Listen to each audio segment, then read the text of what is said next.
Basura ka lang sa paningin ko at ang batang iyan ay isang malaking pagkakamali na hinding-hindi ko pananagutan. Ang malamig na tinig ni Adrian ay tila talim na humiwa sa puso ni Elisa sa gitna ng ulan. Habang nagpapakasasa sa yaman ang mga Monteverde, isang ina ang naglulupasay sa putikan para sa hininga ng kanyang anak. Ngunit ang bawat patak ng luha ay magiging laso na gigiba sa kanilang palasyo. Handa ka na bang makitang lumuhod ang hari sa harap ng kanyang itinapon? Sino ang mananalo? Ang gintong walang puso o ang dugong handang isakripisyo ang lahat? Huwag mong dungisan ang sahig na ito ng iyong maruruming luha dahil kahit kailan, hindi magiging bahagi ng pamilya Monteverde ang batang iyan. Ang tinig ni Camille ay tila matalim na hagupit na bumasag sa katahimikan ng malawak na mansyon. Habang namamalagi si Elisa sa kanyang pagkakaluhod, ang kanyang mga kamay na puno ng paltos at sugat mula sa maghapong paglalaba ay mahigpit na nakakapit sa isang basang-basahan. Kaninang madaling araw pa siya gising, pilit na tinitiis ang hapdi ng bawat pagkuskos sa mga damit ng ibang tao para lamang may maipambili ng kahit isang pirasong gamot para sa humihingal na si Maya. Ngunit dito, sa loob ng palasyong ito na dati niyang pinangarap na maging tahanan, ang kanyang pagsasakripisyo ay itinuturing lamang na isang dumi na dapat ay agad na punasan at itapon sa basurahan. Please, Camille, kahit itong buwan lang na ito.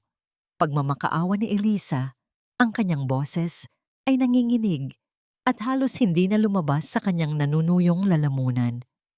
Kailangan lang ni Maya ng gamot. Hindi ko na alam kung saan kukuha ng pambayad sa ospital. Ngunit isang mapang-uyam na tawa lamang ang naging tugon ng babaeng nasa kanyang harapan. Marahan na kinuha ni Camille ang isang pirasong papel.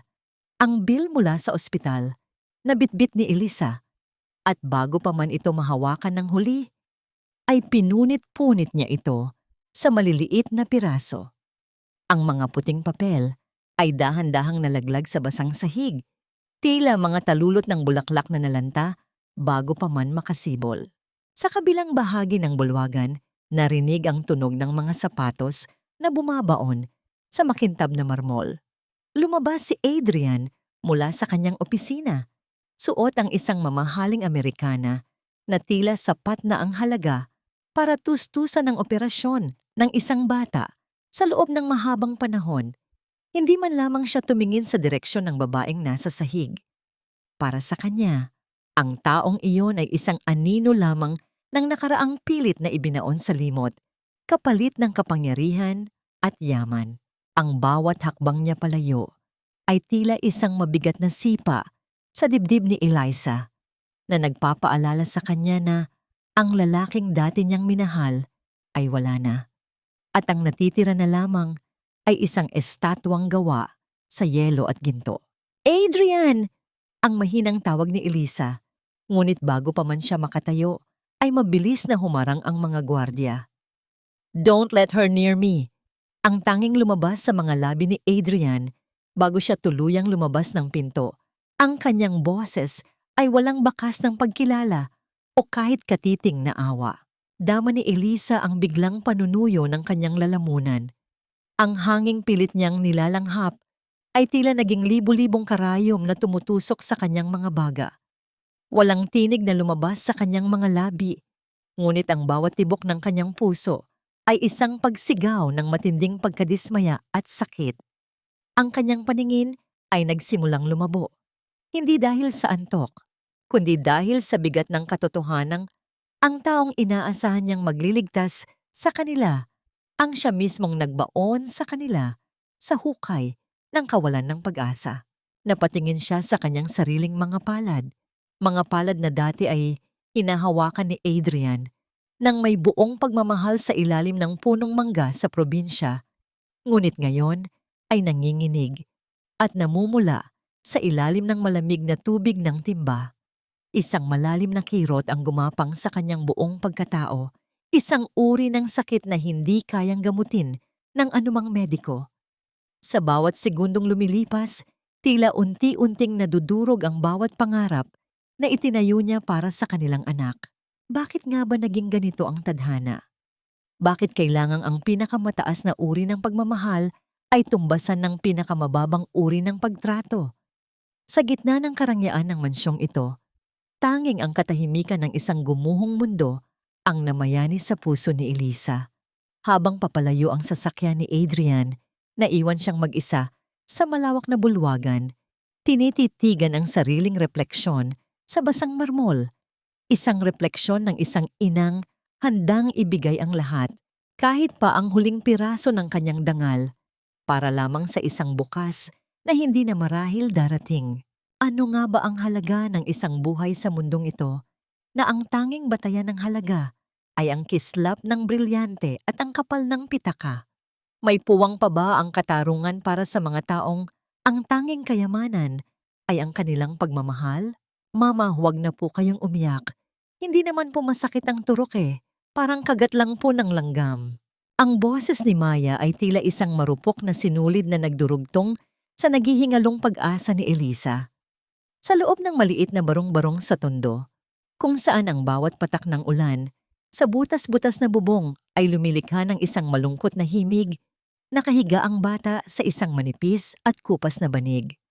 Ang bawat paghinga ni Maya ay may kasamang kakaibang tunog, tila may humahakal sa kanyang maliit na dibdib, ngunit ang kanyang mga mata ay nananatiling nagniningning sa pagmamahal para sa kanyang ina.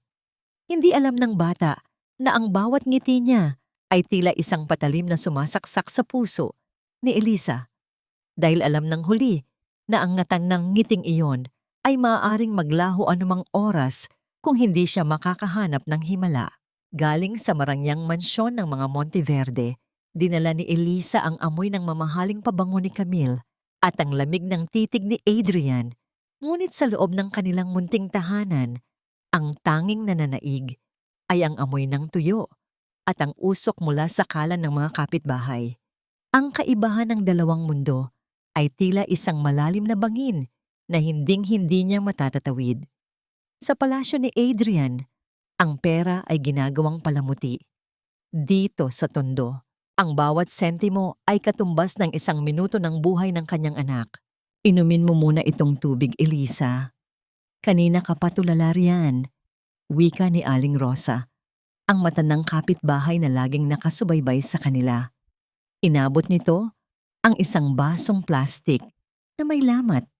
Ang mga daliri ni Aling Rosa ay magaspang, marka ng ilang dekadang pagkayod, ngunit ang haplos nito sa balikat ni Elisa ay mas mainit pa sa anumang kumot sa mansyon. Aling Rosa, wala po akong nakuha. Pinunit lang nila ang bill, pinagtabuyan po nila ako na parang aso. Bulong ni Eliza, ang kanyang mga balikat ay tuluyan ng bumigay sa bigat ng kabiguan. Hayop talaga ang mga mayayamang yan. Wala silang kaluluwa. Pagmumura ni Mang Berto, isang kargador sa pier, nakakauwi lang mula sa trabaho. Inilapag niya sa ibabaw ng maliit na lamesang kahoy ang ilang pirasong barya at 2 gusot na 20 pesos. Ito lang ang kinita ko sa overtime ko ngayong gabi, Elisa. Pandagdag sa pambili ng swero ni Maya. Pasensya ka na. Yan lang ang kaya ko. Isa-isang lumapit ang iba pang mga kapitbahay. Si Aling Nena na naglalako ng kakanin ay nag-abot ng isang balot ng tinapay. Ang mga batang kalaro ni Maya ay naghulog ng kani-kanilang mga baryada mula sa kanilang mga alkansyang lata. Ang bawat tunog ng barya na tumatama sa lamesa ay tila isang dasal na umaalingaw-ngaw sa katahimikan ng gabi. Ito ang bayanihan ng mga dukha, ang pagbabahagi ng kakapusan para lamang makapagsalba ng isa pang buhay. Ang mga taong ito, na halos wala ring makain, ang siyang nag-uunat ng kamay, habang ang mga taong nalulunod sa yaman ay mas pinipili pang manadyak ng kapwa. Salamat. Maraming salamat po sa inyong lahat, higbi ni Elisa. Ang kanyang pasasalamat ay tila isang panalangin hindi matapos-tapos. Sa gitna ng kanyang kawalan, natutunan niyang ang tunay na kayamanan ay wala sa bangko, kundi sa mga pusong marunong makaramdam ng hapdi ng iba. Ngunit ang kapayapaang iyon ay agad na nabulabog. Isang itim na sasakyan na tila isang dambuhalang anino ang huminto sa bungad ng kanilang masikip na eskinita. Ang kintab nito ay tila isang insulto sa putikan at dumi ng paligid. Lumabas ang isang lalaking naka-Amerikana. Hawak ang isang mamahaling attach case. Hindi siya tumitingin sa paligid. Tila natatakot na mahawahan ng kahirapan ng lugar. "Ikaw ba si Elisa Mallory?" Tanong ng lalaki nang makarating sa tapat ng kanilang barong-barong. Ang kanyang boses ay walang emosyon, mekanikal, at puno ng awtoridad. "Sino po sila?" Tanong ni Elisa, habang pilit na itinatago si Maya sa kanyang likuran. "Ako ang abogado ni Mrs. Camille Monteverde. Narito ako para ihatid ang isang alok na hindi mo matatanggihan," wika ng lalaki habang inilalabas ang isang makapal na dokumento. Ito ay isang non-disclosure agreement. Sa madaling salita, isang kontrata ng pananahimik. Inilapag ng abogado ang dokumento sa ibabaw ng lamesang puno ng barya ng mga kapitbahay. Kapag nilagdaan mo ito, babayaran ng pamilya Monteverde ang lahat ng gastos sa ospital ni Maya hanggang sa gumaling siya. Bibigyan ka rin ng 5 milyong piso para makapagsimula ng bagong buhay sa malayong probinsya. Sandaling tumigil ang tibok ng puso ni Elisa. 5 milyong piso. Ang halagang yon ay tila isang bundok ng ginto na kayang bumili ng kaligtasan ng kanyang anak. Ngunit alam niyang may kapalit ang lahat. "Ano po ang kailangan kong gawin?" tanong niya. Ang kanyang tinig ay halos pabulong na lamang. "Simple lang. Kailangan mong pirmahan ang dokumentong ito na nagsasabing hinding-hindi mo sasabihin kanino man, lalo na kay Mr. Adrian Monteverde, na siya ang ama ng bata. Kailangan mong itakwil ang lahat ng karapatan ni Maya bilang isang Monteverde. Sa papel na ito, patay na si Adrian para sa inyo at kayo ay hindi kailanman nag-exister para sa kanya. Kapag pumayag ka, ngayong gabi rin ay ililipat namin si Maya sa pinakamagandang kwarto sa St. Jude Hospital. Kapag tumanggi ka," lumingon ang abogado sa humihingal na bata. "Kanina, alam mo naman siguro kung ano ang kasunod." Tila tumigil ang mundo para kay Elisa. Ang bawat salita ng abogado ay tila isang kadena na unti-unting pumupuluot sa kanyang leeg. Ang alok na ito ay hindi tulong. Ito ay isang suhol para sa kanyang kaluluwa. Isang paraan para tuluyang burahin ang katotohanan kapalit ng buhay ng kanyang anak. Napatingin si Elisa kay Maya. Ang bata ay dahan-dahang umubo at sa pagkakataong ito, nakita ni Elisa ang isang bahid ng pulang likido sa gilid ng labi ng anak. Ang takot na nararamdaman niya ay agad na napalitan ng isang matinding desperasyon. Ang buhay ng kanyang anak ay nakasalalay sa isang piraso ng papel. Kung pipirma siya, mabubuhay si Maya ngunit mawawalan ito ng ama at pagkakakilanlan. Kung tatanggi siya, pananatilihin niya ang kanyang dangal, ngunit maaari niyang ibaon ang kanyang anak sa loob ng ilang araw. "Elisa, huwag mong gawin.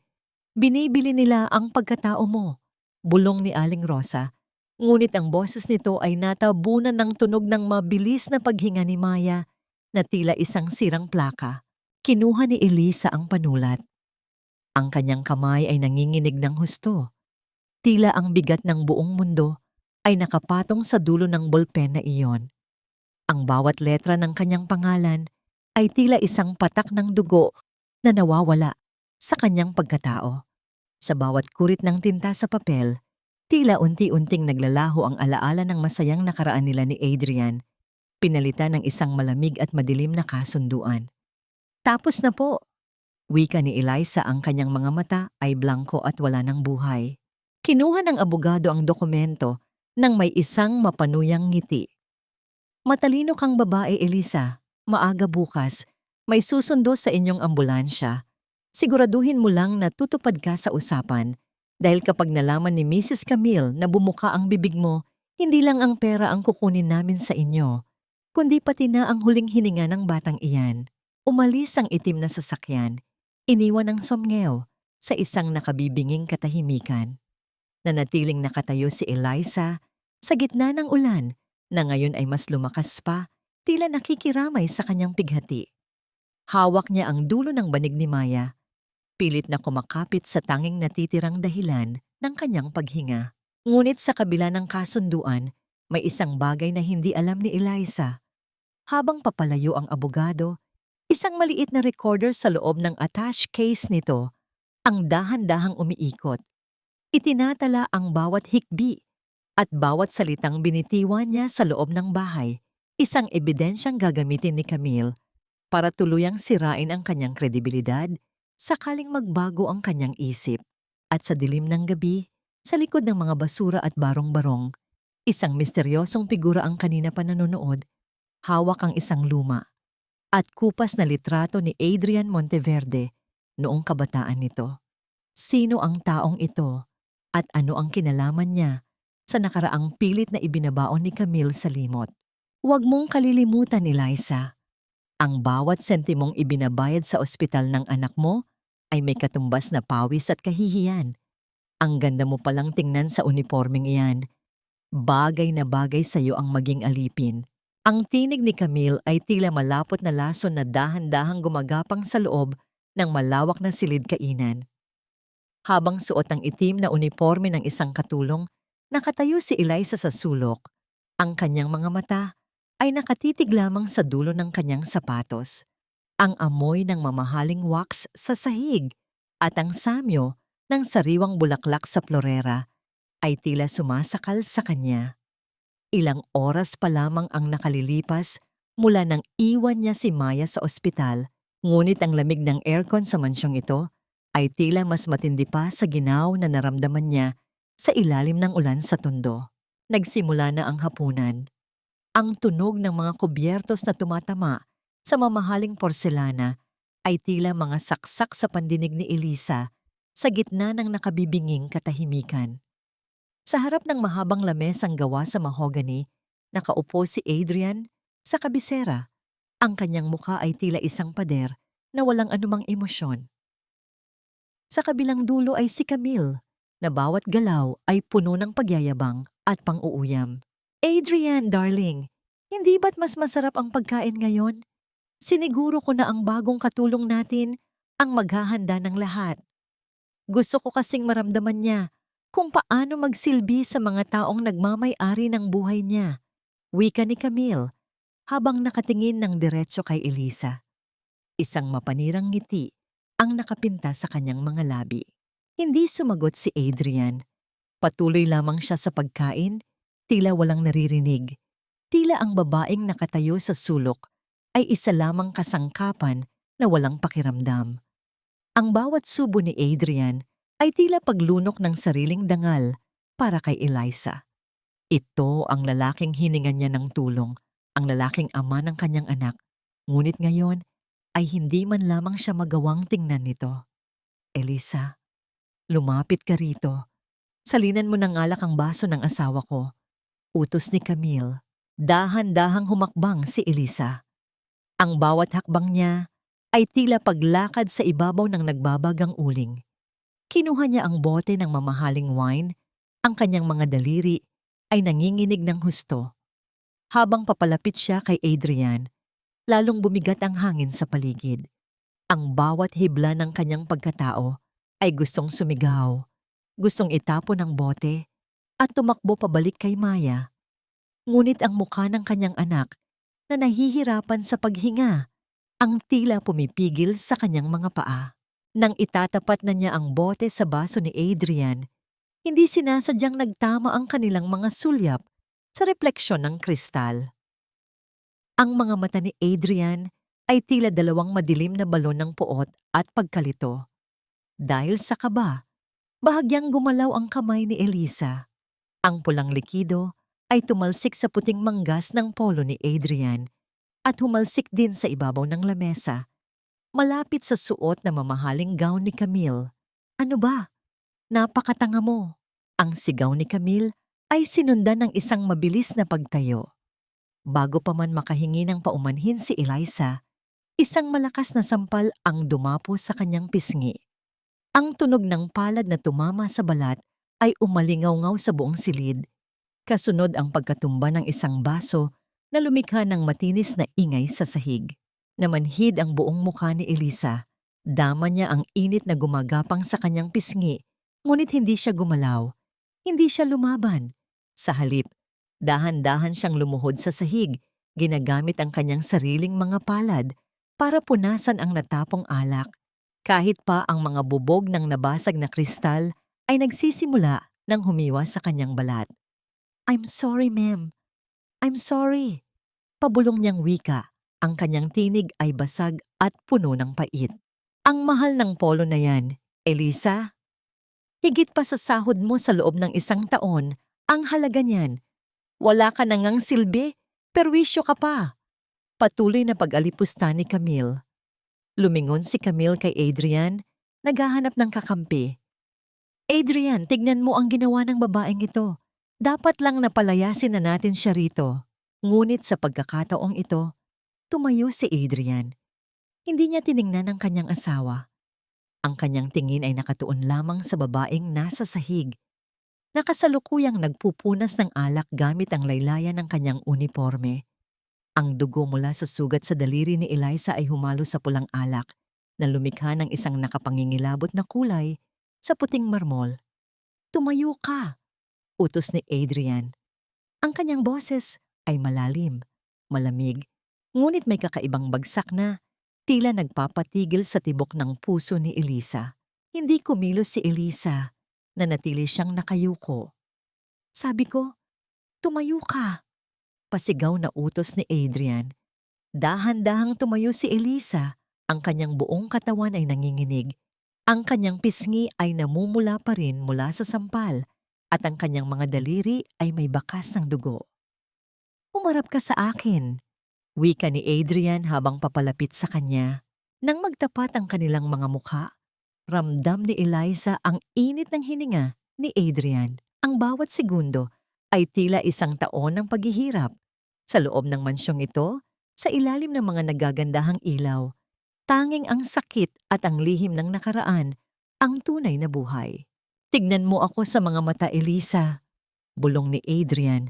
Ang kanyang tinig ay puno ng hindi maipaliwanag na tensyon.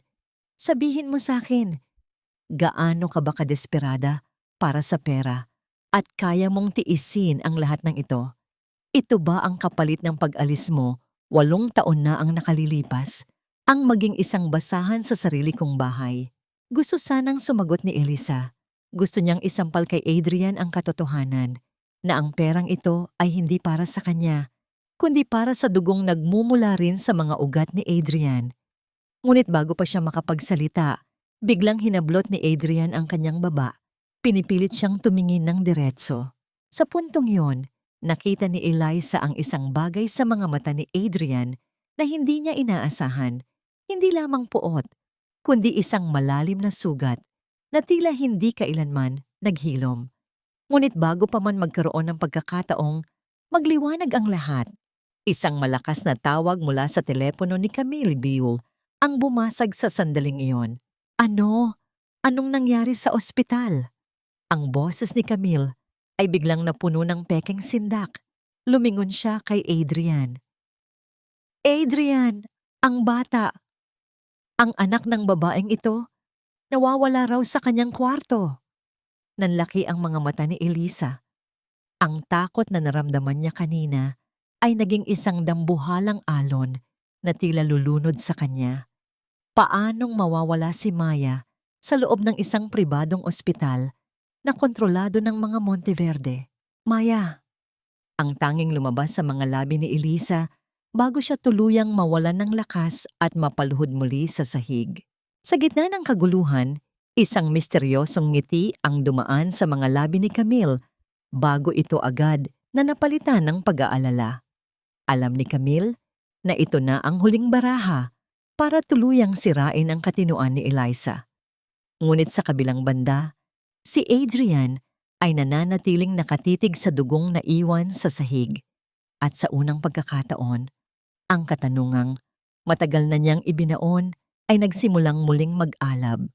Sino ba talaga ang batang iyon? Wala na si Maya, ang buhay ko, ang anak ko. Ang mga salitang ito ay tila isang malupit na sumpa na paulit-ulit na umuukit sa isipan ni Eliza.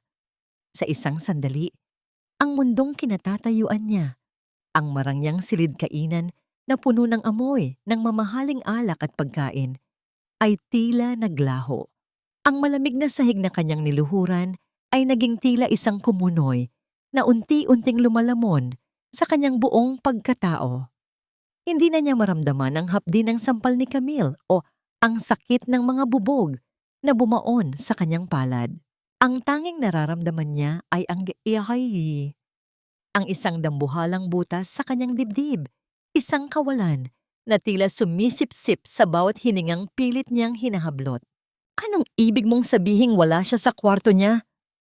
Ang sigaw ni Adrian. Ang kanyang tinig ay tila pagyanig ng lupa na nagpabalik sa ulirat ng lahat. Mabilis na tumayo si Eliza mula sa kanyang pagkakadapa. Ang kanyang mga mata, na kanina ay puno ng pagsuko, ay biglang nag-alab sa isang uri ng desperasyon na tila kayang sumunog sa buong mansyon. Hindi na siya ang tahimik na katulong na sunod-sunuran. Siya ay isang inang nawalan ng anak. Lumapit siya kay Camille.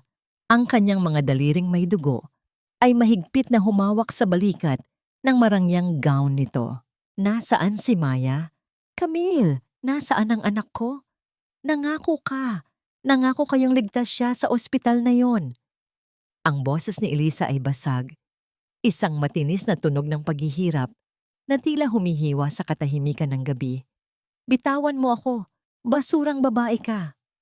Ang bulyaw ni Camille habang marahas na itinutulak palayo si Eliza. Baka naman itinago mo siya o baka itinakas mo siya para humingi ng mas malaking ransom sa amin. Huwag mo kaming dramahan, Eliza. Alam namin kung gaano ka kadesperada sa pera. Ang bawat salita ni Camille ay tila lason na ibinubuhos sa isang bukas na sugat. Sa gitna ng kaguluhan, si Adrian ay nanatiling nakatayo. Ang kanyang mga kamao ay nakakuyom ng mahigpit hanggang sa pumuti ang kanyang mga buko-buko. Ang kanyang paningin ay nagpapalit-palit sa pag-iyak ni Eliza at sa galit ni Camille. Sa unang pagkakataon, sa loob ng 8 taon, ang pader ng puot na itinayo niya sa paligid ng kanyang puso ay nagsimulang magkaroon ng lamat. Ang uri ng sakit na nakikita niya sa mga mata ni Eliza ay hindi kayang imbentuhin o pekein ng kahit sinong mahusay na aktor. Adrian, please, kailangan ko siyang mahanap. Maya, ang maliit kong Maya, hindi siya makakahinga ng maayos nang wala ang nebulizer niya. Pagmamakaawa ni Eliza habang gumagapang patungo sa paanan ni Adrian. Kahit patayin mo na ako pagkatapos, kahit ipakulong mo ako, mahanap ko lang ang anak ko. Anak mo? Ang mahinang tanong ni Adrian, ang kanyang tinig ay puno ng panganib. Simula nang dumating ka rito, ang tanging lumalabas sa bibig mo ay ang batang iyan. Sabihin mo sa akin ang totoo. Eliza, sino ba ang batang iyon? Sino ang ama niya? Parang huminto ang lahat sa isang iglap. Ang dibdib ni Eliza ay mabilis na umaalon at bawat tibok ng kanyang puso ay tila umaalingaw-ngaw sa loob ng tahimik na silid. Gusto niyang magsalita. Gusto niyang ibuhos ang katotohanang matagal niyang kinimkim na ang batang hinahanap nila ay bahagi rin ng nakaraan ni Adrian. Ngunit bago pa man siya makahinga ng maayos, mabilis na sumingit si Camille. Ang kanyang boses ay puno ng kunwaring pag-aalala. Maamos sa pandinig, ngunit may bahid ng panlilinlang na kayang lokohin ang sinumang nakikinig. Adrian, darling, huwag mong pakinggan ang mga kasinungalingan niya. Gagamitin niya ang batang iyan para bitagin ka muli. Tignan mo, pati ang ospital natin ay ginagawan niya ng kwento. Wika ni Camille habang hinahawakan ang braso ni Adrian. Security, kunin niyo ang babaeng ito. Ilabas niyo siya rito bago pa siya makagawa ng mas malaking gulo. Dinaluhong ng 2 malalaking lalaki si Eliza. Ang tunog ng mga sapatos na kumakaladkad sa marmol ay tila isang malupit na martsa. Habang pilit na inilalabas si Elisa, ang kanyang mga kuko ay kumakalo sa sahig. Nag-iiwan ng mga linyang pula mula sa kanyang mga sugat. Ang bawat sigaw niya ng pangalan ni Maya ay tila isang kutsilyong sumasaksak sa pandinig ni Adrian. Nang tuluyan ng mailabas si Eliza, ang mansyon ay bumalik sa isang nakabibinging katahimikan. Ngunit sa ilalim ng katahimikang iyon, may isang bagyong nagsisimulang mabuo. Tumingin si Adrian sa kanyang asawa, na ngayon ay abala sa pag-aayos ng kanyang buhok na tila walang nangyaring trahedya. "Camille!" Tawag ni Adrian. Ang kanyang boses ay tila yelong nagbubuga ng apoy. "Bakit alam mong nawawala ang bata bago pa man tumawag ang ospital sa akin? At bakit ang bilis mong magdesisyon na itaboy siya sa halip na tumulong na mahanap ang pasyente ng sarili nating institusyon?" Napatigil si Camille. Ang kislap ng takot ay dumaan sa kanyang mga mata, ngunit agad itong napalitan ng isang mapanuyang tawa. "Dahil kilala ko ang mga katulad niya, Adrian, at ginagawa ko lang ito para protektahan ang ating pamilya at ang ating pangalan." Hindi na sumagot si Adrian. Marahas niyang tinalikuran ang kanyang asawa at mabilis na naglakad patungo sa kanyang silid. Ang bawat hakbang niya ay puno ng pagdududa. Sa kanyang isipan, paulit-ulit na bumabalik ang imahe ng krepang selyo sa braso ni Elisa. Ang bakuna na tanging ang mga sanggol na ipinanganak, 8 taon na ang nakalilipas ang mayroon. Isang kalkulasyon ang dahan-dahang nabubuo sa kanyang utak. Isang katotohanan na mas nakakatakot pa sa anumang bangungot.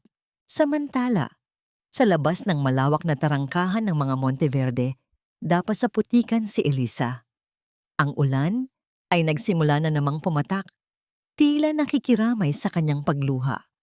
Ngunit sa gitna ng kanyang paghagulgol, isang anino ang dahan-dahang lumapit sa kanya. Ang tunog ng isang payong na bumubukas ay bumasag sa ingay ng ulan. Nang tumingala si Elisa, nakita niya ang isang matandang lalaki. Ang kanyang muka ay puno ng mga kulubot ng panahon, ngunit ang kanyang mga mata ay nagniningning sa awa. Ito ang misteryosong figura na nanunood sa kanya sa tondo. "Huwag kang mawalan ng pag-asa, anak," wika ng matanda. Ang boses nito ay tila isang malalim na kumpas ng karunungan. "Ang batang hinahanap mo ay hindi kinuha ng tadhana. Kinuha siya ng mga taong natatakot sa katotohanan. Sumama ka sa akin bago ka pa tuluyang lamunin ng lamig ng gabing ito." Inabot ng matanda ang isang maliit na bagay kay Elisa. Isang punit na bahagi ng damit ng pasyente na may tatak ng ospital. At sa loob nito ay may nakabalot na isang maliit na lock ng buhok ng isang bata. Ang puso ni Elisa ay tila tumalon sa kanyang lalamunan. Alam niya ang amoy na yon. Alam niya ang bawat hibla ng buhok na yan. Nasaan siya? Ang tanging tanong ni Eliza. Ang kanyang tinig ay puno ng panibagong lakas. Naroon siya kung saan nagsisimula ang lahat ng kasinungalingan ng mga Monteverde. Tugon ng matanda habang nakatingin sa malayo, sa isang abandonadong bodega sa tabi ng riles na pag-aari ng pamilya. Sa loob ng mansyon, binuksan ni Adrian ang isang lihim na drawer sa kanyang mesa. Inilabas niya ang lumang litrato ni Elisa, ang tanging bagay na hindi niya kayang sunugin. Habang tinititigan niya ang mukha ng babaeng tinalikuran niya, isang desisyon ang nabuo sa kanyang puso. Kung kailangang gibain niya ang sarili niyang imperyo para malaman ang totoo, gagawin niya. Ngunit hindi niya alam, sa loob ng abandonadong bodega, ang maliit na si Maya ay nakaupo sa isang madilim na sulok. Ang kanyang mga mata ay puno ng luha habang nakatitig sa isang taong hindi niya kilala. Isang taong may hawak na hiringgilya at isang malamig na ngiti. Ang katotohanan ay tila isang malalim na sugat. Maaari mo itong takpan ng pinakamahal na tela, ngunit mananatili itong kumikirot sa ilalim ng kadiliman. Habang ang ulan ay patuloy na bumubuhos sa labas, si Adrian ay nakatayo sa gitna ng kanyang malawak at malamig na silid-aklatan. Sa kanyang harapan ay ang mga dokumentong kinuha niya mula sa isang lihim na vault na tanging siya lamang ang nakakaalam ng password. Sa loob ng 8 taon, naniwala siya sa isang masakit na kwento na tinalikuran siya ni Eliza kapalit ng 5 milyong piso at tinapos ang buhay ng kanilang magiging anak. Ngunit ngayon, habang tinititigan niya ang kopya ng tseke na hinalungkat ng kanyang personal na investigador, napansin niya ang isang detalye na nagpabilis sa tibok ng kanyang puso. Ang lagda sa likod ng tseke ay hindi kay Eliza. Ito ay isang bihasang panggagaya, isang sining ng panlilinlang na tanging isang taong may matinding galit at yaman ang kayang gumawa. Niloko nila ako. Bulong ni Adrian, ang kanyang tinig ay puno ng pait at pagsisisi. 8 taon kong kinamuhian ang babaeng ibinigay ang lahat para sa akin, habang ang tunay na demonyo ay katabi ko sa pagtulog. Hindi na siya nag-aksaya ng panahon. Kinuha niya ang susi ng kanyang sasakyan at mabilis na lumabas. Hindi pinansin ang tawag ni Camille mula sa hagdanan. Ang kanyang isipan ay nakatuon lamang sa isang lugar, ang ospital, kung saan huling nakita si Maya. Kailangan niyang malaman kung paanong ang isang bata na nasa ilalim ng mahigpit na seguridad ay bigla na lamang maglalaho ng walang bakas. Samantala, sa gitna ng madilim at maputik na kalsada patungo sa lumang pantalan, ang bawat hakbang ni Eliza ay tila isang pakikipaglaban sa kamatayan. Ang lamig ng gabi ay nanunuot sa kanyang buto at ang kanyang mga paa ay namamanhid na sa pagod. Ngunit ang bawat luhang pumapatak mula sa kanyang mga mata ay nagbibigay sa kanya ng lakas. Kasama niya ang matandang misteryoso na nagpakilala bilang si Mang Isko, isang dating tauhan sa bodega ng mga Monteverde na tinanggal ng dahil sa pagtangka nitong isumbong ang mga ilegal na gawain sa kumpanya. Malapit na tayo, anak, wika ni Mang Isko habang itinuturo ang isang abandonadong gusali na napaliligiran ng matataas na talahib. Ang tunog ng mga kuliglig at ang malayo at malungkot na tunog ng sirena ng barko ang tanging maririnig sa paligid. Diyan nila dinadala ang mga bagay na nais nilang itago sa mundo. At ang anak mo, dahil siya ang buhay na patunay ng kanilang kasalanan, ay itinuturing nilang isang banta. Halos madapa si Eliza sa pagmamadali. Ang kanyang puso ay tila sasabog sa kaba habang papalapit sila sa kinakalawang na pintuan ng bodega. Sa kanyang isip, tanging ang mukha ni Maya ang nakikita niya, ang kanyang mga tawa, ang kanyang mahinang paghinga, at ang paraan ng pagkapit nito sa kanyang kamay kapag natatakot ito sa dilim.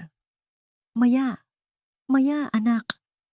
Ang pabulong na tawag ni Eliza.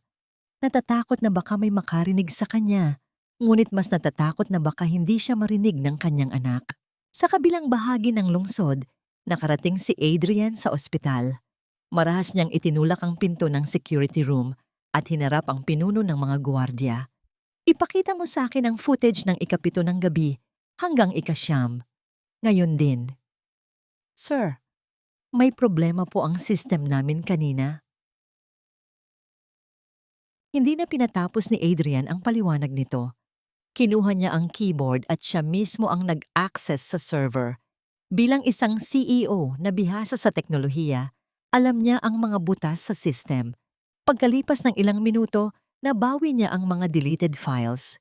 Doon, sa malabo at itim at puting screen, nakita niya ang isang pamilyar na bulto ng tao. Isang babaeng nakasuot ng itim na belo, ngunit ang paraan ng paglalakad nito at ang singsing na kumikinang sa kanyang daliri ay hinding-hindi maikakaila. Camille! Ang nanggagalaiting sambit ni Adrian. Nakita niya kung paano inilabas si Maya sa isang laundry cart. Ang bata ay walang malay at tila natutulog ng mahimbing. Ang galit na nararamdaman ni Adrian ay napalitan ng isang matinding takot. Alam niya kung gaano kadesperada si Camille na panatilihin ang kanyang posisyon at yaman. Alam niya na walang hihinto sa babaeng yon. kahit pa ang pumatay ng isang inosenteng bata. Mabilis niyang tinawagan ang kanyang mga tauhan at ibinigay ang coordinates ng lumang bodega sa Pantalan, ang tanging pag-aari ng pamilya na hindi nakatala sa opisyal na listahan ng mga asset. Balik sa bodega, dahan-dahang binuksan ni Elisa ang isang maliit na siwang sa pader. Ang loob ay madilim at puno ng amoy ng kalawang at alikabok. Sa dulo ng silid, sa ilalim ng isang nag-iisang bumbilya na kumukurap-kurap, nakita niya ang isang maliit na figura na nakatali sa isang silya. Maya, ang mahinang hikbi ni Eliza. Ang kanyang anak ay maputlang maputla, ang kanyang ulo ay nakayuko, at ang kanyang maliit na dibdib ay halos hindi na gumagalaw. Ngunit bago pa man makahakbang si Eliza, isang malamig na metal ang dumampi sa kanyang sentido. Ang tunog ng pagkasa ng isang baril ay bumasag sa katahimikan. Masyado kang mapusok, Eliza. Akala mo ba ay ganoon kadaling takasan ang mga Monteverde? Ang tinig na yon ay hindi kay Camille. Ito ay kay Attorney Valdez, ang tapat na aso ni Camille na siyang nagpapirma kay Elisa ng kontrata sa Tondo. Pakawalan mo ang anak ko. Parang awa mo na. Pagmamakaawa ni Elisa, ang kanyang boses ay tila isang huling hininga ng isang naghihingalo. Ang awa ay para lamang sa mga taong may halaga. At kayong dalawa? Kayo ay mga kalat lamang sa isang perpektong larawan. Tugon ng abogado nang may kasamang nakapangingilabot ng ngiti. Huwag kang mag-alala. Hindi mo na mararamdaman ang sakit sa loob ng ilang sandali. Itinaas ng abogado ang kanyang kamay, handang kalabitin ng gatilyo. Ipinikit ni Elisa ang kanyang mga mata. Huling iniisip ang mukha ni Maya. Ngunit sa halip na putok ng baril, ang narinig niya ay ang marahas na pagbukas ng pangunahing pinto ng bodega. Ang liwanag mula sa mga headlight ng isang sasakyan ay bumulag sa lahat ng nasa loob. Isang matangkad na bulto ng lalaki ang lumabas mula sa liwanag. Ang kanyang boses ay umaalingaw-ngaw na parang kulog sa loob ng bodega. Ibagsak mo ang baril na yan, Valdez, bago ko ubusin ang lahat ng mayroon ka. Si Adrian, nakatayo siya doon, ang kanyang mga mata ay nagniningning sa galit at determinasyon. Ngunit sa kabila ng kanyang pagdating, ang abogado ay hindi natinag. Sa halip, mas hinigpitan nito ang hawak sa baril at itinapat ito sa direksyon ni Maya. Isang hakbang pa, Mr. Monteverde, at sisiguraduhin kong hindi na magigising ang batang ito, ang banta ni Valdez. Napatigil ang lahat. Sa gitna ng tensyon, ang tanging maririnig ay ang mabilis na paghinga ni Elisa at ang mahinang daing ni Maya na tila nagigising na mula sa pagkakadrug. Ang bawat segundo ay tila isang pagtimbang sa pagitan ng buhay at kamatayan. Sa mga sandaling iyon, ang katanungang bumabalot sa puso ni Adrian ay hindi na tungkol sa pera o yaman. Ito ay tungkol sa isang bata na tinititigan siya ngayon ng may nanlalabong mga mata na kaparehong-kapareho ng sa kanya. Papa? Ang teotaw na tawag ni Maya.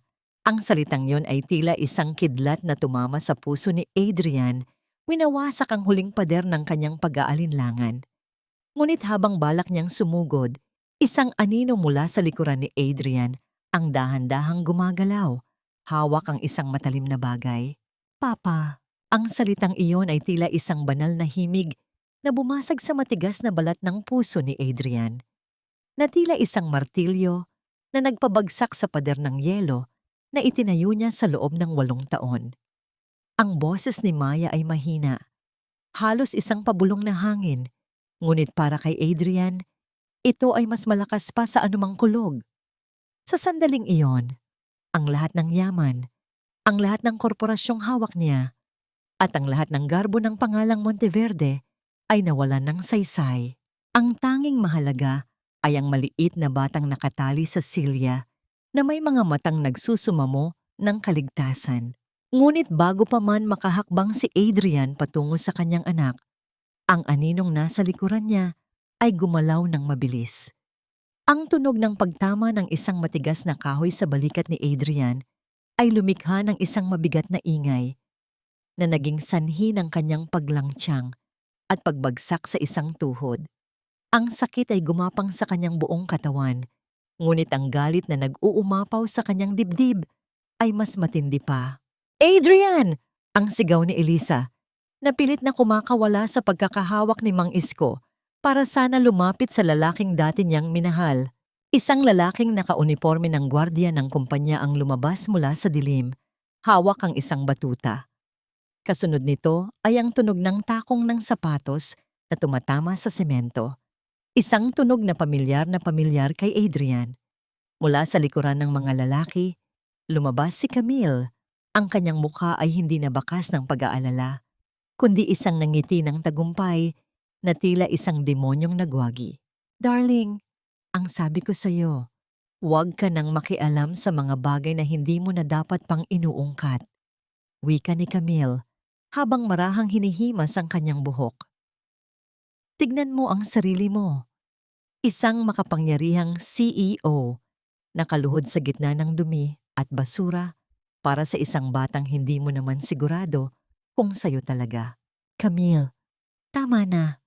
Ang nanginginig na boses ni Adrian habang pilit na tumatayo. Nakita ko ang footage. Alam ko ang ginawa mo. Pakawalan mo sila at pag-usapan natin ito ng maayos. Isang matinis at mapanuyang tawa ang itinugon ni Camille. Pag-usapan?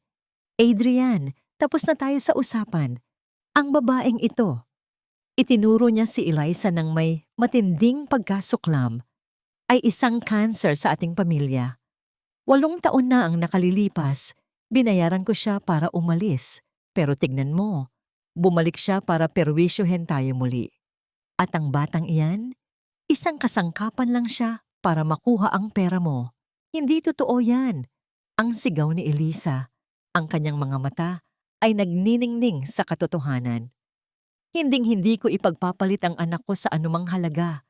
Camille, ikaw ang nag-utos na nakawin ang checking iyon. Ikaw ang nagpalsipikan ng lagda ko. Shut up! Ang bulyaw ni Camille. Lumingon siya kay Adrian. Ang kanyang boses ay biglang nagbago. Naging malambing ngunit puno ng lason. Isang klasikong manipulasyon. Adrian, darling, isipin mo ang Monteverde Corporation. Isipin mo ang reputasyon natin. Kapag nalaman ng publiko na may anak ka sa labas, sa isang hamak na katulong, babagsak ang stocks natin. Mawawala ang lahat ng pinaghirapan ni Mommy. Ginagawa ko lang ito para sa'yo. Para sa atin. Dahan-dahang lumapit si Adrian kay Camille. Hindi pansin ang baril na hawak pa rin ni Attorney Valdez sa direksyon ni Maya. Para sa atin? O para sa ambisyon mo, Camille? 8 taon mong pinuno ang utak ko ng kasinungalingan. Pinaniwala mo akong pinatay ni Elisa ang anak ko. Pinaniwala mo akong pera lang ang habol niya. Bawat salita ni Adrian ay tila isang sampal sa mukha ni Camille. Ang kanyang pagkukunwari ay unti-unting natutuklap, inilalabas ang tunay na kwaivat sa loob. Kaya anong plano mo ngayon? Ang hamon ni Camille, ang kanyang tinig ay naging malamig na tila yelo. Pipiliin mo ba ang basurang ito? At ang batang mamamatay tao rin naman dahil sa sakit? O ang imperyong binuo natin? Kapag hindi ka umalis dito kasama ko ngayon, sisiguraduhin kong bukas na bukas din, wala nang pangalang Monteverde ang kikilalanin sa buong bansa. Ipapalabas kong ikaw ang pumatay sa bata at sa babaeng ito sa gitna ng isang baliw na selos. Ang gaslighting ni Camille ay nasa rurok na. Pilit niyang binabaligtad ang sitwasyon, ginagawang si Adrian ang may kasalanan sa lahat ng gulo. Ngunit sa gitna ng kanyang mahabang diskurso, isang mahinang tunog ng ubo mula kay Maya ang pumutol sa lahat. Ang bata ay nagsimulang mangisay. Ang kanyang paghinga ay naging tila isang tuyong dahon na hinahampas ng hangin. Maya, ang nebulizer niya. Nasaan ang nebulizer niya? Ang tarantang sigaw ni Eliza habang pilit na lumalapit sa bata. Kahit pa tinutulak siya ng mga gwardiya. Wala na siyang kailangan. dahil hindi na siya magtatagal. Ang tila walang pakialam na wika ni Camille. Valdez, tapusin mo na ang dramang ito. Itinaas ni Attorney Valdez ang baril, ang kanyang daliri ay dahan-dahang humahawak sa gatilyo. Ngunit sa pagkakataong ito, si Adrian ay hindi na nag-atubili. Sa gitna ng katahimikan ng bodega, mabilis na kinuha ni Adrian ang isang bakal na tubo sa kanyang tabi at buong lakas na inihagis ito patungo sa bumbilyang nakasabit sa kisame. Ang pagbasag ng salamin ay sinundan ng isang biglaang kadiliman. Ang tunog ng mga nagbabanggang silya at ang hiyaw ni Camille ang tanging narinig. Sa gitna ng kawalan ng liwanag, naramdaman ni Adrian ang kanyang paraan patungo sa kinaroroonan ni Maya. Ang bawat hakbang niya ay gabay ng pintig ng kanyang puso. Eliza, kunin mo si Maya, takbo! Ang utos ni Adrian habang nakikipagbuno sa isa sa mga gwardya sa dilim. Naramdaman ni Eliza ang mga tali ni Maya. Gamit ang isang pirasong bubog na nakuha niya kanina, mabilis niyang pinutol ang mga lubid. Habang karga ang nanghihinang anak, naramdaman niya ang isang kamay na humahawak sa kanyang braso. Isang kamay na magaspang, ngunit nagbibigay ng proteksyon. Tito, sumunod kayo sa akin, ang bulong ni Mang Isko, na alam ang bawat sulok ng lumang bodegang ito. Habang tumatakbo sila patungo sa likurang pinto, narinig nila ang putok ng baril na tumama sa mga lata ng pintura na nagresulta sa isang malakas na tunog ng pagbagsak. Ang bawat tibok ng puso ni Eliza ay isang panalangin para sa kaligtasan. Nang makalabas sila sa malamig na hangin ng madaling araw, nakita ni Eliza ang sasakyan ni Adrian na naghihintay. Ang makina nito ay dahan-dahang umuugong. Ngunit nang akmang sasakay na sila, isang malakas na kalabog ang narinig mula sa likuran. Si Adrian ay lumabas mula sa bodega. Ang kanyang mukha ay may bakas ng dugo at ang kanyang kaliwang braso ay nakalaylay. Ngunit ang kanyang mga mata ay nananatiling nakatuon sa kanyang mag-ina. Go! Dalhin niyo na siya sa ospital! Ang sigaw ni Adrian habang hinaharangan ang pinto ng bodega, kung saan lumalabas na ang mga tauhan ni Camille. Adrian, sumama ka na! Ang iyak ni Eliza. Hindi ko sila hahayaang mahabol kayo. Alagaan mo ang anak natin, Eliza. Ang anak ko. Ang huling wika ni Adrian bago siya muling pumasok sa loob ng bodega para harapin ang galit ni Camille ng mag-isa. Ang sasakyan ay mabilis na humarurot palayo. Iniwan ang bodega at ang huling sigaw ni Camille sa kadiliman. Habang nakayakap si Eliza kay Maya sa likod ng sasakyan, dama niya ang init ng katawan ng bata. Ngunit dama rin niya ang isang matinding pangamba. Bakit nanatili si Adrian? At ano ang gagawin ni Camille kapag napagtanto niyang wala na sa kanyang kamay ang tanging alas na hawak niya? Sa gitna ng kalsada, habang papalapit sila sa St. Jude Hospital, napansin ni Eliza ang isang bagay na nakasabit sa leeg ni Maya. Isang locket na hindi niya matandaan kung kailan isinuot ng kanyang anak. Nang buksan niya ito, isang maliit na papel ang nakatago sa loob na may nakasulat na isang address at isang pangalan. Monteverde, ang lihim na testamento. Tumabi kayo, ang anak ko. Hindi siya humihinga. Tulungan niyo ang anak ko. Ang boses ni Eliza ay tila isang matulis na palaso na bumasag sa disimpektadong katahimikan ng lobby ng St. Jude Hospital. Habang kalong ang nanghihinang katawan ni Maya, tumatakbo si Eliza sa makintab at maputing sahig, nag-iiwan ng mga bakas ng putik at dugo mula sa kanyang mga paa. Ang kaibahan ng kanyang madungis na anyo sa marangyang kapaligiran ng ospital na pag-aari ng mga Monteverde ay tila isang malupit na biro ng tadhana. Sa loob ng ilang sandali, ang mga nurse at gwardiya ay natigilan, tila nag-aalinlangan kung lalapit ba sa isang babaeng mukhang galing sa hukay. Huwag kayong tumitig lang! Buhay ng bata ang nakataya rito. Muling sigaw ni Eliza. Ang kanyang mga mata ay nanlilisik sa desperasyon. Mabilis na dumating ang isang stretcher. Ang tunog ng mga gulong na mabilis na umiikot sa semento ay tila isang mabilis na tibok ng puso na nagpapaalala sa papalubog na oras. Nang mahiga si Maya sa puting sapin, lalong naging kitang-kita ang pamumutla ng bata. Ang bawat hininga ni Maya ay tila isang huling pagsusumamo, maikli at puno ng paghihirap. Pinanood ni Eliza habang inilalayo sa kanya ang kanyang anak, patungo sa emergency room. Ang pintuan ay nagsara nang may isang mabigat na tunog na tila naghihiwalay sa kanyang kaluluwa sa kanyang katawan. Naiwan si Eliza sa pasilyo, mag-isa at nanginginig. Ang bawat segundong lumilipas ay tila isang taon ng paghihirap. Napatingin siya sa kanyang mga kamay. Marumi, puno ng kalos at basa pa rin ng ulan. Sa gitna ng kanyang panalangin, narinig niya ang mabibigat na yabag ng mga sapatos mula sa dulo ng pasilyo. Ang tunog ay tila isang martsa ng panganib. Si Adrian. Ang kanyang puting polo ay puno na ng mantsa ng dugo at dumi. Ang kanyang buhok ay gulo-gulo. At may isang mahabang sugat sa kanyang noo na patuloy na naglalabas ng pulang likido.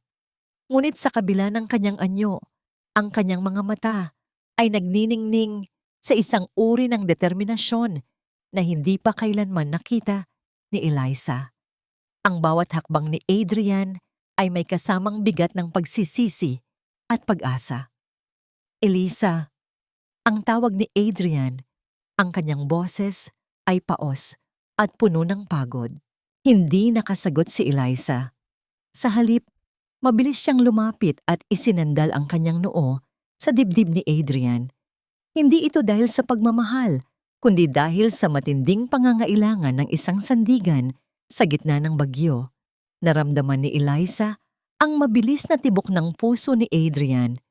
Isang pagpapatunay na ang lalaking ito, sa kabila ng lahat ng kanyang pagkakamali, ay naririto pa rin.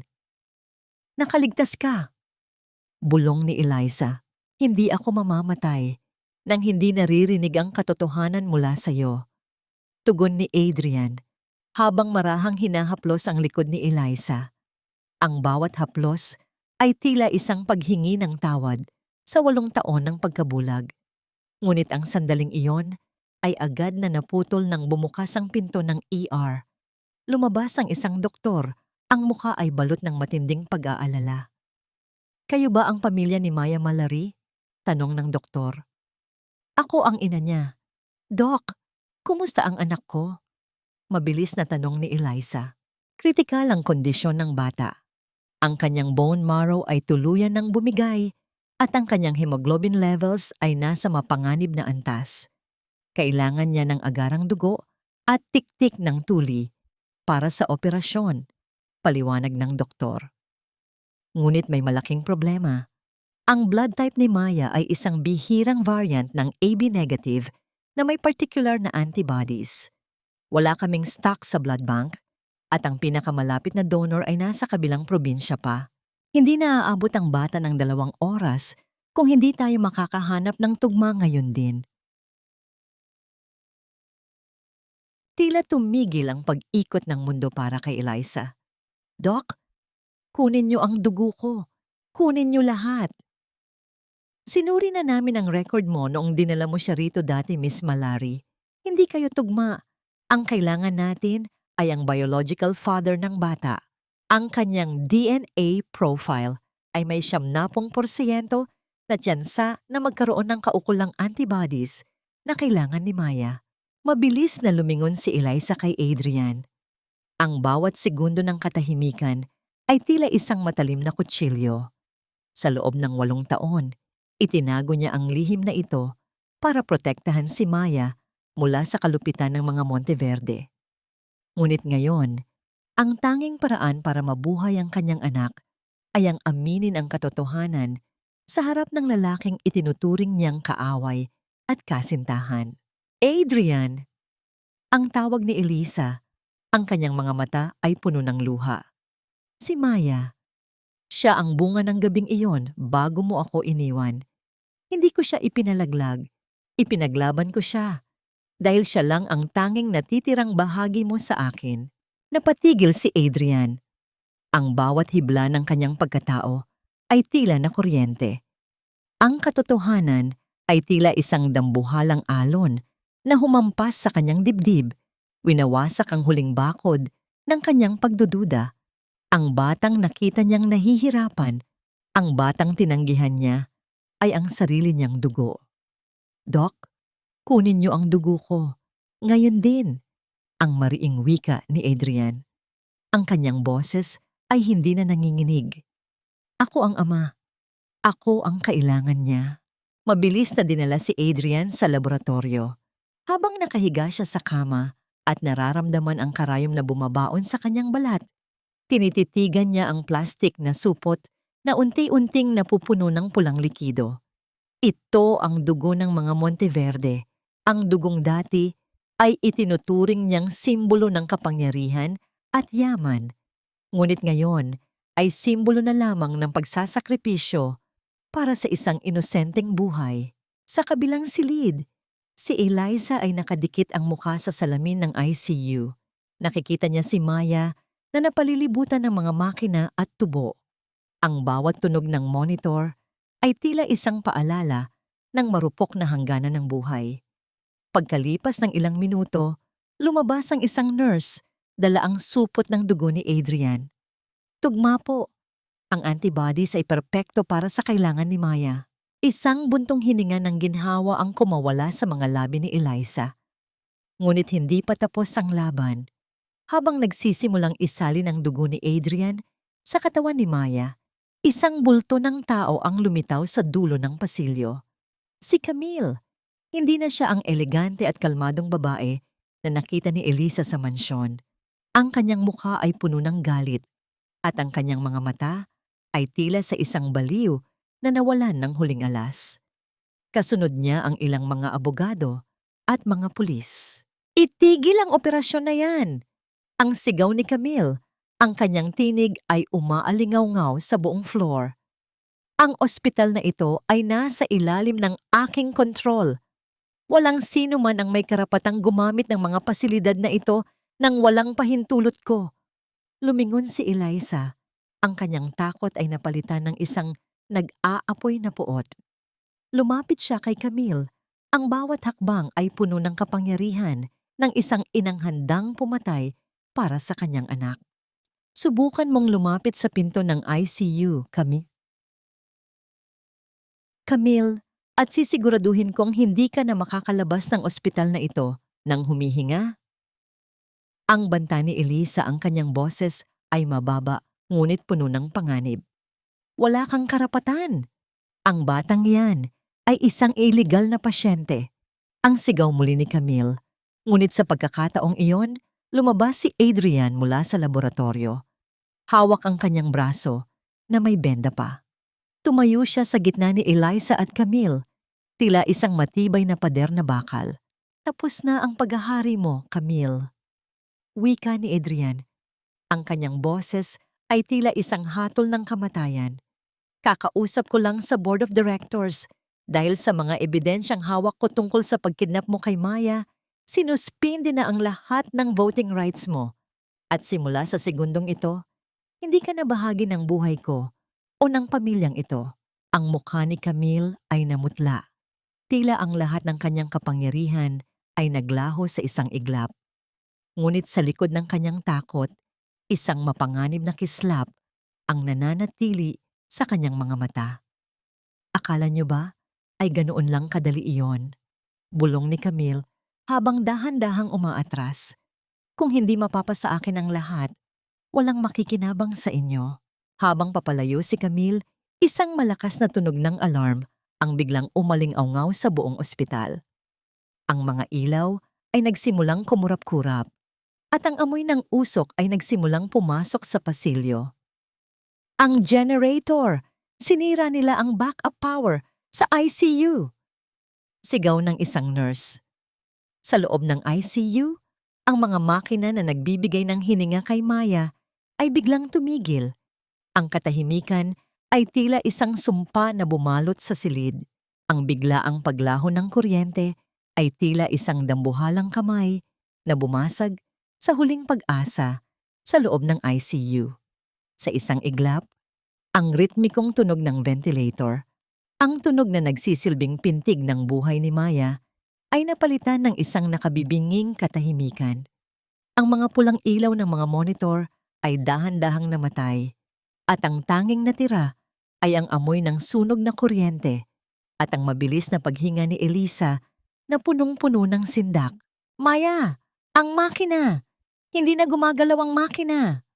Ang histerikong sigaw ni Eliza sa gitna ng kadiliman. Hindi na hinintay ni Eliza ang mga nurse. Sa tulong ng mahinang liwanag mula sa mga emergency lights sa pasilyo, mabilis siyang lumapit sa kama ng kanyang anak. Ang kanyang mga kamay, na dati ay nanginginig sa takot, ay biglang naging matatag. Alam niya ang dapat gawin. Nakita niya ito sa mga nakaraang gabi ng pagbabantay. Kinuha niya ang manual resuscitator, ang maliit na pump na gawa sa goma, at ikinabit ito sa tubo sa lalamunan ni Maya. Sa bawat pagpiga ni Elisa sa goma, tila ibinibigay niya ang sarili niyang hininga sa kanyang anak. "Huminga ka, Maya. Huwag mong iiwan si Mama. Lalaban tayo, anak. Lalaban tayo." Ang bawat bagsak ng kanyang mga kamay ay may kasamang dalangin, isang ritual ng pag-ibig na mas matindi pa sa anumang teknolohiya. Ang pawis ay dumadaloy sa kanyang noo, humahalo sa mga luhang hindi na niya mapigilan, ngunit hindi siya tumigil. Ang kanyang mga balikat ay nagsisimula ng mangalay. Ang kanyang mga kalamnan ay sumisigaw sa pagod. Ngunit ang imahe ng maputlang mukha ni Maya ang nagsisilbing lakas niya. Sa labas ng silid, ang kaguluhan ay tila isang nagngangalit na bagyo. Si Adrian, sa kabila ng panghihina ng kanyang katawan, matapos ang pagkuha ng dugo, ay marahas na hinarap si Camille sa madilim na pasilyo. Ang tanging liwanag ay nagmumula sa mga flashlight ng mga security guard na pabalik-balik sa pagtatangkang ayusin ang sitwasyon. "Anong ginawa mo, Camille? Buhay ng bata ang nakataya rito." Ang galit na sigaw ni Adrian. Ang kanyang boses ay tila isang dagundong na nagpapakaba sa lahat ng nakakarinig. "Wala akong ginagawa, Adrian. Baka naman sadyang mahina lang ang pasilidad ng ospital mo." Ang depensa ni Camille, ang kanyang tinig ay mataas at puno ng pekeng inosente. Ngunit sa ilalim ng liwanag ng isang flashlight, nakita ni Adrian ang isang maliit na itim na bagay sa kamay ni Camille. Isang remote control na ginagamit para sa emergency override ng kuryente sa floor na yon. Hindi na nakapagpigil si Adrian. Habang hawak ang kanyang sugatang braso, mabilis niyang hinablot ang kamay ni Camille. Ang tunog ng pagtama ng remote sa sahig ay tila isang hatol ng pagkakasala. "You are a monster, Camille. Hinding-hindi kita mapapatawad sa ginawa mo ngayon." Bulong ni Adrian, ang kanyang boses ay puno ng puot na mas nakakatakot pa sa pagsigaw. "Security! Arrest her! Huwag niyo siyang hahayaang makalabas ng gusaling ito." Utos ni Adrian sa mga pulis na dala ni Camille kanina. Ang mga pulis, na ngayon ay nakikita na ang tunay na nangyayari, ay dahan-dahang lumapit sa babaeng kanina ay naguutos sa kanila. "Hindi niyo ako pwedeng hawakan. Hindi niyo alam kung sino ang kinakalaban niyo." Ang hiyaw ni Camille habang pilit na kumakawala. Ngunit sa pagkakataong ito, wala nang nakikinig sa kanya. Ang kanyang kapangyarihan ay naglaho kasabay ng kuryenteng pinatay niya. Habang hinihila si Camille palayo, si Eliza ay nananatili sa loob ng ICU, patuloy sa kanyang manual na pagbuhay kay Maya. Ang silid ay tila naging isang sagradong lugar kung saan ang kamatayan at buhay ay nagbubuno. Pumasok si Adrian sa loob. Ang kanyang mga mata ay nanlabo nang makita ang sitwasyon ni Eliza. Lumapit siya at inilagay ang kanyang mga kamay sa ibabaw ng mga kamay ni Eliza. "Ako naman, Eliza. Magpahinga ka muna," bulong ni Adrian. Sabay silang pumipiga sa goma. Ang kanilang mga kamay ay nagdikit sa gitna ng krisis. Ang init ng palad ni Adrian ay nagbigay ng panandaliang kapanatagan kay Eliza. Sa loob ng ilang minuto, ang tanging maririnig sa silid ay ang tunog ng hangin na pilit na ipinapasok sa mga baga ni Maya. Sa wakas, pagkalipas ng tila isang kawalang hanggan, ang mga ilaw ay muling bumukas. Ang tunog ng mga makina na muling nabuhay ay tila isang anghel na umaawit. Ang ventilator ay muling gumalaw ng kusa at ang monitor ay nagpakita ng isang matatag na guhit ng tibok ng puso. Napaupo si Eliza sa sahig. Ang kanyang lakas ay tuluyan ng naubos.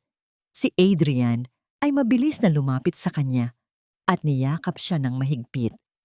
Walang salitang lumabas sa kanilang mga labi. Tanging ang tunog ng kanilang mga hikbi ang bumalot sa silid. Sa unang pagkakataon, ang kanilang puot sa isa't isa ay natunaw, pinalitan ng isang pagkakaisang binuo ng dugo at sakripisyo. Ngunit ang katahimikan ay muling nagulo nang ang pintuan ng silid ay marahas na bumukas. Hindi si Camille ang pumasok, kundi ang mga tauhan ng social welfare, kasama ang abogado ni Camille na si Attorney Valdez. Mr. Monteverde, Miss Mallory, narito kami para ipatupad ang utos ng korte. Wika ni Attorney Valdez habang itinataas ang isang dokumento. Dahil sa insidenteng naganap kanina at sa kawalan ng maayos na legal na dokumento para sa pagkilala sa ama, ang bata ay kailangang ilagay sa ilalim ng proteksyon ng Estado. Miss Mallory, kayo ay pansamantalang tatanggalan ng karapatan sa bata dahil sa alegasyon ng pagpapabaya at pagdadala sa bata sa isang mapanganib na sitwasyon sa bodega. Nanlaki ang mga mata ni Eliza. Ang kanyang puso na kapapahinga pa lamang ay muling binalot ng matinding takot. Anong sinasabi niyo? Ako ang ina niya. Iniligtas ko siya. Ayon sa record, Miss Mallory, nilagdaan niyo ang isang kasunduan na nagsasabing hindi niyo kilala ang ama at wala kayong kakayahang pinansyal para alagaan ang bata. Patuloy ng abogado nang may malamig na ngiti. Ang ginawa niyong pagpasok sa bodega at ang gulo dito sa ospital ay patunay lamang na hindi kayo fit na maging magulang. Tumingin si Eliza kay Adrian, naghahanap ng tulong.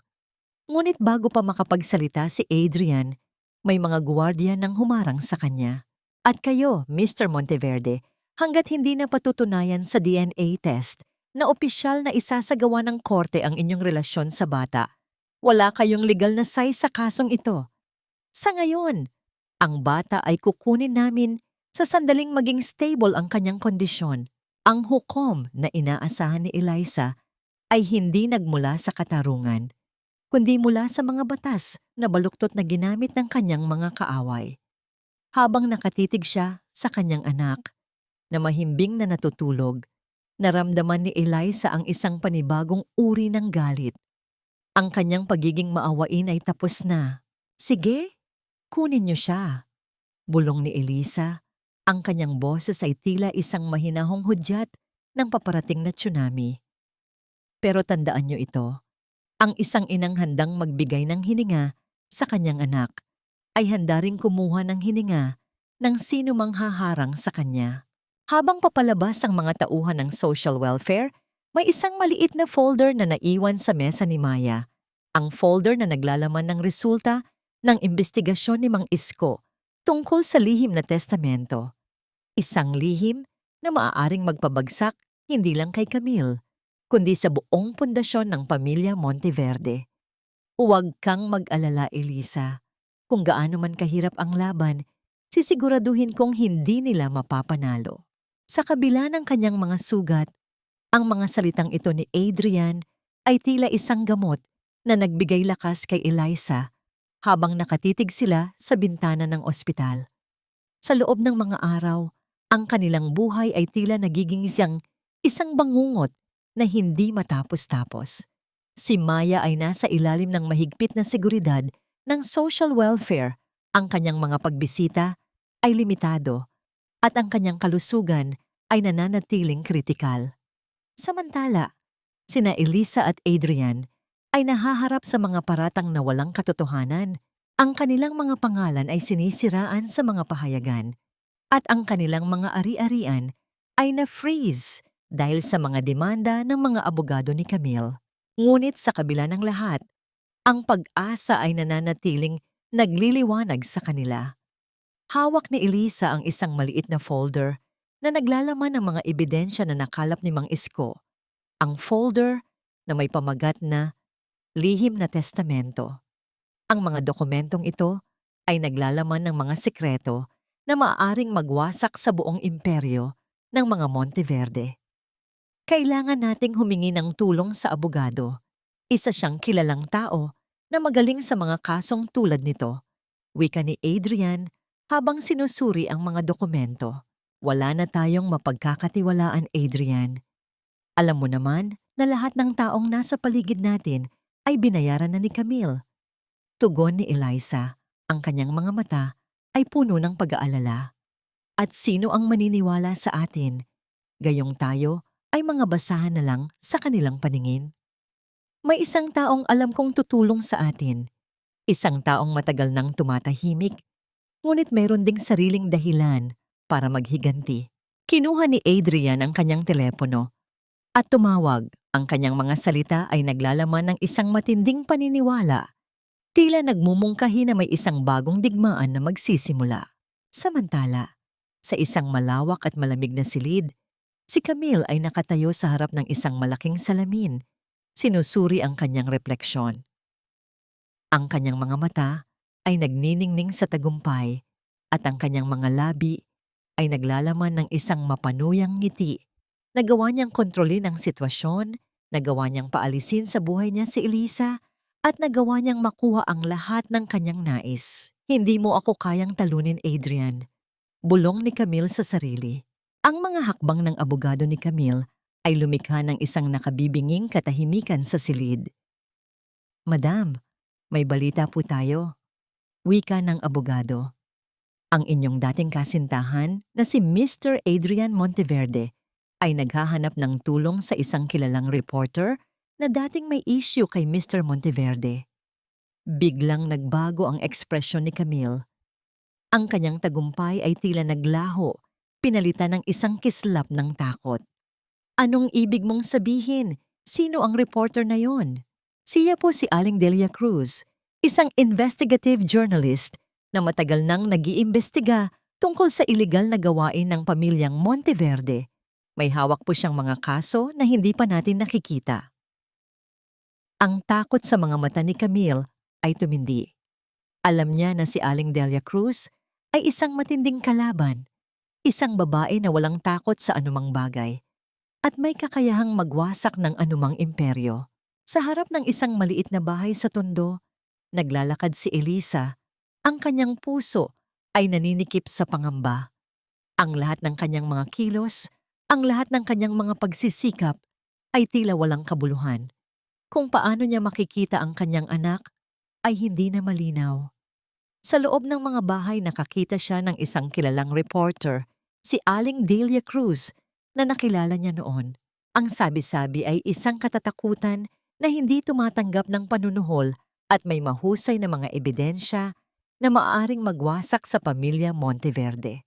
Alam kong mahirap paniwalaan, pero sana ay matulungan mo kami. Wika ni Eliza habang inilalahad ang folder na naglalaman ng mga lihim ng mga Monteverde. Ang mga lihim ay laging nakatago sa madilim na lugar. May ginawa rin sila sa akin noon, tugon ni Aling Delia. Sa parehong gabi, sa isang maingay na gusali ng telebisyon, nagkaroon ng panayam si Aling Delia sa mga Monteverde. Ang kanyang mga tanong ay matalas at ang kanyang tono ay puno ng paglalahat. Mr. Monteverde, ilang taon niyo na po ba itinago ang pagiging ama niyo kay Maya Malari? Mrs. Camille Monteverde, ano ang inyong reaksyon sa mga bintang na ginagawa mo, na ginawa mo ang lahat para kunin ang bata kay Elisa? Sa paghahanap ng mga kasagutan, ang kaligayahan sa mukha ni Camille ay napalitan ng takot. Sa telebisyon, ang ebidensyang dala ni Eliza at Adrian ay ipinakita sa buong mundo. Ang mga dokumentong nagpapatunay sa kasamaan ni Camille ay inihayag at ang mga sikreto ng pamilya Monteverde ay tuluyang nabunyag. Lalo pang tumindi ang kaguluhan ng iulat ni Aling Delia ang tungkol sa pagsisikap na maging illegal ni Camille sa pagbili ng lupa, pagsikil sa mga manggagawa, pagpatay sa isa sa mga tauhan ng kumpanya, at paggawa ng mga kasunduan sa iba't ibang gobyerno. Nakita ng publiko ang kanyang tunay na karakter, isang demonyong may makapangyarihang kapangyarihan at isang kayamanan na ginamit upang sirain ang ibang tao. Ang mga ebidensya ay umabot sa lahat, sa mga mahihirap na tagapag-empleyo at sa mga kaibigan ng pamilya. Ang lahat ng kanyang kapangyarihan at yaman ay biglang naging wala, at ang mga dating sumasamba sa kanya ay nagsimulang tumalikod sa kanya. Sa silid, habang pinapanood ni Eliza at Adrian ang programa, ang luha ng kaligayahan ay dumaloy sa kanilang mga mata. Sa wakas, ang katotohanan ay nagtagumpay. Sa bodega kung saan unang nakita si Maya, nakita ni Camille ang kanyang sarili na nag-iisa. Ang kanyang mga tauhan ay tumakas. Ang kanyang mga abogado ay tumiwalag sa kanya. Ang kanyang mga kaibigan ay nagtatago sa kanya. Ang kanyang mundo ay gumuho. Ngunit bago siya tuluyang mawalan ng pag-asa, natanggap niya ang isang tawag. Ang boses sa kabilang linya ay malamig, ngunit naglalaman ng isang pag-asa. I am looking for a new partner for my business. Perhaps you can join us? Sa gitna ng lahat, may natira pang isang pag-asa. Sa gitna ng lahat, ang buhay ng mga tauhan ay hindi pa nagtatapos. Sa ospital, habang si Maya ay dahan-dahang gumagaling, dinalaw nila si Eliza at Adrian. Mahal ko, ang lahat ay ginagawa natin para sa anak natin. Wika ni Adrian habang hinahawakan ang kamay ni Eliza. Pagkatapos, tiningnan nila ang bintana kung saan ang araw ay nagsimulang sumikat sa horizon. Sa harap ng kanilang dalawa, ang tanawin ay mas maganda kaysa sa dati. Sana, sa pagmulat niya, ang unang makita niya ay hindi na ang madilim na silid ng ospital, kundi ang liwanag na nagmumula sa mga mata ng kanyang mga magulang. Habang ang mga salitang ito ay naglalaro sa isipan ni Eliza, nakatayo siya sa harap ng silid kung saan nakalagak ang kanyang anak. Ilang araw na ang nakalipas mula nang lumabas ang katotohanan sa telebisyon, at kahit na ang mga paratang laban sa kanya at kay Adrian ay naglaho na, ang kanilang mga puso ay nananatiling nababalot ng takot. Alam nila na si Camille ay hindi titigil sa kanyang paghihiganti, at kahit na ang kanilang mga pangalan ay nalinis na, ang kaligtasan ni Maya ay nananatiling nakataya. Dahan-dahang binuksan ni Eliza ang pinto. Sa loob, nakahiga si Maya sa kanyang kama. Ang kanyang mga mata ay nakapikit at ang kanyang maliit na dibdib ay tumataas at bumababa ng marahan. Ang mga makina na dating nakakabit sa kanya ay unti-unting natanggal at ang kanyang mga pisngi ay nagiging kulay rosas na muli. Sa ngayon, siya ay nagpapagaling. Sa loob ng ilang sandali, maaari niyang muling maramdaman ang init ng araw, marinig ang mga kwento ni Eliza at makita ang mga ngiti ni Adrian.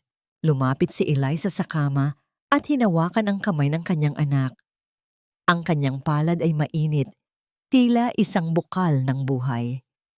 Inalala niya ang lahat ng mga pagsubok na pinagdaanan nila, ang paghihirap, ang pag-asa, ang pananalangin, at ang kanyang puso ay tila sasabog sa labis na pasasalamat. Gising na anak, pabulong na sinabi ni Eliza, habang marahang hinahaplos ang buhok ni Maya. Gising na, dahil naghihintay na ang lahat sa labas. Sa sandaling yon, dahan-dahang dumilat ang mga mata ni Maya. Ang kanyang paningin ay malabo, ngunit nang makita niya ang mukha ni Eliza, isang ngiti ang kumalat sa kanyang labi. Mama, ang mahinang bulong ni Maya. Anak, ang sagot ni Eliza ay hindi na maitago ang kanyang mga luha. Sa wakas, nakasama na niya muli ang kanyang anak. Biglang nagbukas ang pinto at pumasok si Adrian. Ang kanyang mga mata ay puno ng pag-asa at pagmamahal. Lumapit siya sa kama at hinalikan ang noo ni Maya. Kumusta na ang anak ko? Tanong ni Adrian habang mahigpit na hinawakan ng kamay ni Maya. Papa, ang muling bulong ni Maya, ang kanyang mga mata ay nakatingin kay Adrian. Ang kanyang nangiti ay nagliliwanag sa silid. Huwag ka nang mag-alala, anak. Hinding-hindi ka na namin papayagan na mawalay sa amin, tugon ni Adrian. Sa gitna ng kanilang pag-uusap, ang isang doktor at ang ilang mga nurse ay pumasok. Magandang araw po. Kamusta na po ang ating prinsesa? Tanong ng doktor. Maayos na po, Doc, sagot ni Eliza. Maganda po ang paggaling niya. Kung magpapatuloy ang ganoong kalagayan, maaari na po siyang umuwi sa susunod na linggo. Ang kailangan na lang niya ay maraming pahinga at ang pagmamahal ng inyong pamilya. Ang mga salitang ito ay tila isang himno ng pag-asa. Sa wakas, malapit na silang magkasama muli bilang isang pamilya. Ngunit sa likod ng kanilang kaligayahan, mayroong isang panganib na nagtatago sa kadiliman. Sa isang lihim na lugar kung saan ang mga ilaw ay mahina at ang hangin ay malamig, si Camille ay nakatayo sa harap ng isang taong hindi niya kilala, isang taong may matigas na mukha at mga matang puno ng kadiliman. Kailangan kong magawa ang isang bagay para makaganti. Wika ni Camille, ang kanyang tinig ay puno ng galit. Kailangan kong sirain ang kanilang lahat. Magagawa natin yan, Camille. Magagawa natin yan. Tugon ng lalaki. Ngunit kailangan mong sundin ang bawat salita ko. Sa sandaling ito, hindi ka nakilala bilang Camille Monteverde. Ikaw ay isa na lamang nilalang na sumusunod sa aking mga utos.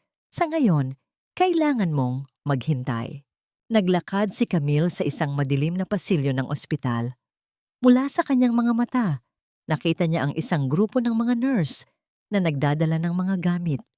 Hindi nagtagal, nakita niya ang numero ng silid na kinatatayuan ni Maya sa loob ng 2 gwardiya. Maari mo silang hilumin, sige na, ang sabi ng isang lalaki. Sa sandaling iyon, ang puso ni Camille ay tila tumigil. Ang kanyang mga mata ay puno ng panggigigil at nagliliyab na puot. Handa siyang gawin ang anumang bagay para sirain ang mga taong sumira sa kanyang buhay. Hindi na niya iniisip ang mga posibilidad na ginagawa niya. Para sa kanya, ang lahat ay nakatali na sa kanyang paghihiganti. Sa ospital, nakalabas na si Maya sa ICU. Naglalakad si Eliza at Adrian patungo sa silid ni Maya. Sa kanilang mukha ay may saya at pag-asa. Ngayon, walang makakaalis sa atin, wika ni Adrian. Ngunit bago pa man nila mabuksan ang pinto, isang malakas na pagsabog ang yumanig sa buong gusali. Ang mga ilaw ay muling namatay, ang mga daing ng takot, at ang paghingi ng tulong ay kumalat sa buong ospital. Sa loob ng silid ni Maya, ang mga bintana ay nabasag at ang mga sunog ay nagsimulang kumalat. Ang mga gamit ay natumba at ang amoy ng usok ay nagsimulang lumamon sa silid. Sa gitna ng kaguluhan, may isang anino na pilit na gumagalaw. Maya! Ang sigaw ni Eliza. Ang kanyang puso ay tumalon sa kanyang lalamunan. Sa isang iglap, muling natagpuan ni Eliza ang sarili sa gitna ng isang bagyo, nag-iisa sa kadiliman, nang walang kakayahang malaman kung saan matatagpuan ang kanyang anak. Ang mga hakbang sa kanyang pagtakbo, ang kanyang panaghoy, at ang kanyang pag-asa ay tila muling bumalik sa simula ng kanyang bangungot. Camille! Ang sigaw ni Adrian, ang kanyang mga kamao ay mahigpit na nakakuyom. Sa pagitan ng apoy at dilim, muling maghaharap ang pag-ibig at puot. Sa pagitan ng buhay at kamatayan, ang isang inang handang gawin ang lahat para sa kanyang anak ay laging lumalaban. Ngunit sa lahat ng ito, saang lugar matatagpuan si Maya? Ano ang magiging kahihinatnan ng kanyang pagtatagpo sa mga nagtataksil sa kanyang puso? Maya, anak, nasaan ka? Ang sigaw ni Eliza ay tila sumasaklaw sa buong ospital na tinatabunan ng ingay ng mga sirena at ang ingay ng apoy. Ang hangin ay puno ng usok at ang bawat paghinga ay tila isang hamon. Sa gitna ng gulo, ang kanyang mga mata ay naghahanap ng kahit anong palatandaan ng kanyang anak. Ang mga pader ay nag-aalab, ang kisame ay bumabagsak. Ngunit ang lahat ng kanyang nararamdaman ay ang takot na baka tuluyan nang mawala sa kanya si Maya. Eliza, dito! Ang tinig ni Adrian ay tila isang himala. Sa gitna ng kadiliman, sa gitna ng mga naglalagablab na apoy, natagpuan niya ang kanyang kasintahan. Ang kanyang mukha ay puno ng abo. Ang kanyang mga damit ay nasusunog. Ngunit ang kanyang mga mata ay nagliliyab sa determinasyon. Nasaan si Maya? Tanong ni Eliza. Ang kanyang tinig ay puno ng pag-asa. Hinahanap ko siya. Kailangan nating lumabas dito. Masyadong mapanganib. Tugon ni Adrian habang hinahawakan ang kanyang kamay. Pero, si Maya? Tiwala ka lang sa akin. Sa gitna ng naglalagablab na apoy at bumabagsak na kisame, hinawakan ni Adrian ang kamay ni Eliza at pinangunahan siya palabas. Ang kanilang mga hakbang ay nabalot ng takot, ngunit ang bawat hakbang ay puno ng pag-asa. Sa paghahanap sa kanyang mga tauhan, binuksan niya ang pinto at sa wakas ay nakita niya ang anak ni Eliza na nakatago sa ilalim ng isang mesa. Maya! Sigaw ni Eliza at agad niyang kinuha ang kanyang anak at mahigpit na niyakap. Mama! Ang mahinang bulong ni Maya, ang kanyang maliit na mukha ay naluluha. Huwag ka nang matakot, anak. Nandito na si Mama. Pabulong na sinabi ni Eliza habang tinatagan niya ang yakap sa kanyang anak. Nang maisalba na nila si Maya, sinimulan na nilang lumabas ng gusali. Ngunit bago pa man sila tuluyang makalabas, ang mga tauhan ni Camille ay lumabas at hinarangan sila. Sila ay mga lalaking walang pakiramdam, ang kanilang mga mata ay puno ng puot, ang kanilang mga armas ay nagliliyab. Hindi kayo makakatakas, mga walang hiya. Sigaw ng isa sa mga tauhan ni Camille. Inutusan kami na tapusin ang trabaho. Tumakbo ka na, Eliza. Dalhin mo si Maya. Sigaw ni Adrian habang tinutulak si Eliza at Maya palayo sa panganib. Hindi kita iiwan, Adrian. Wala nang oras, Eliza. Kailangan nyo nang umalis. Ako ang bahala sa kanila. Hindi pa man nakakapagsalita si Eliza. Lumapit na ang mga tauhan ni Camille. Alam ni Adrian na walang oras, kaya walang pag-aalinlangan siyang humarap sa mga kalaban. Eliza, dalhin mo si Maya. Ako na ang bahala sa kanila.